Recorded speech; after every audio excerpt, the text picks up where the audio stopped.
What's up, everybody? Play No Trade and Exchange here, and I got a small PSA submission here for you guys. I submitted these cards on a whim.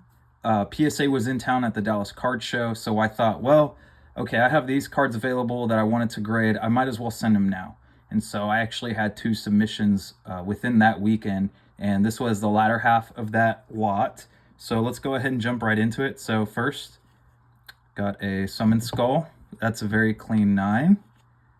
Dark Magician. And again, these were cards. I think I actually bought a collection and that weekend, and I decided, and cards at the card show, and I went ahead and just subbed them right there. Just did a quick turnaround. A couple of these I was hanging on to for a long time, like this Winged Dragon or Raw. They were being pretty strict about centering. Basically, if the top or bottom were way too skinny, they were giving 8s. But you know, I went ahead and submitted this, and I thought, well, if it gets a 9, then great, it's worth it. But if it gets an 8 or lower, which is what my previous cards with this type of centering issue had, if it got like that, if it had that type of centering issue, then it would get an 8 and it wouldn't be worth it. But yeah, so overall, like, pretty happy with the submission. I did not think these cards would do as well as they did, though. I mean, they did as well as I thought they would do, but some did better. So that's always a plus. So this was another card that had a skinny top, you know, thick bottom, but I mean, it's just this was a mint card, along with that Winged Dragon Raw I showed earlier. Like, they were just both super mint.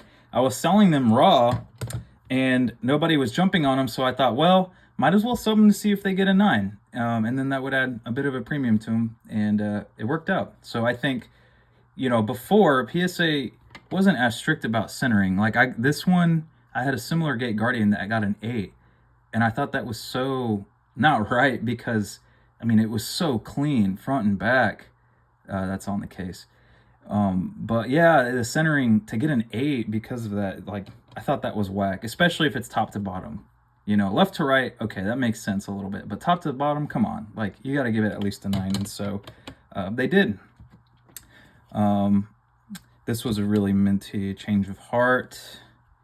And yeah, so, you know, there are some cards I threw in here on a whim. You know, I had them in the collection. They were minty. And yeah, so I actually feel like this one could have got a 10. But I don't really feel the need to resub it.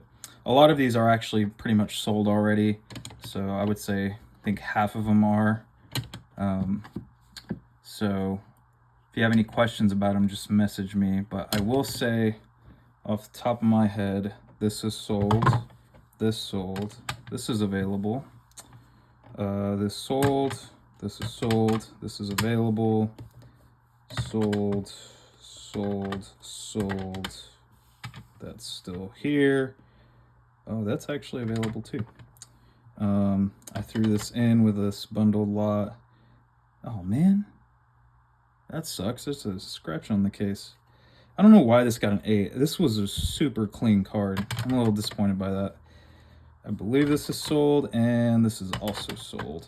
So yeah, that's kind of available and sold pile. But here are some of the other cards. I did submit some Pokemon cards, and in hindsight, I wish I didn't, because I started collecting some Pokemon cards and top loaders, and I found like that I really like them like that, just in top loaders.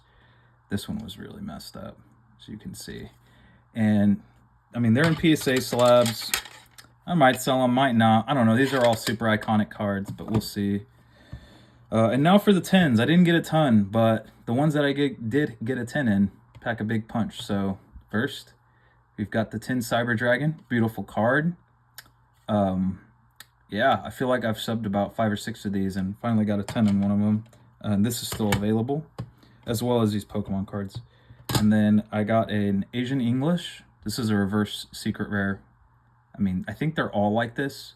But yeah, I got a Vampire Lord in PSA 10 last submission too, so pretty lucky to get 2 in a row. This is also available. And then this card I actually resubbed. So this was previously a PSA 9, and I remember when I subbed it originally, like 2 or 3 years ago, I thought, man, this was a super clean card. Like, why did they mark it as a 9?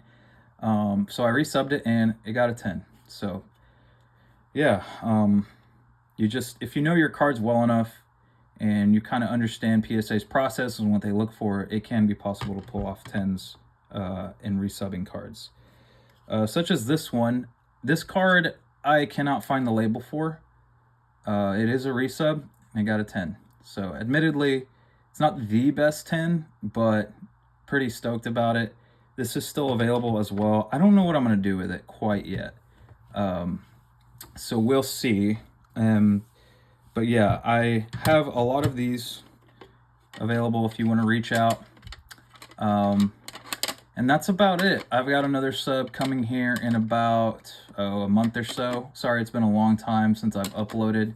But yeah, hopefully we get those sooner than later and I can showcase those for everyone. And that's a big, kind of funny lot, but you'll see when I get it. That's it, guys. Have a good one.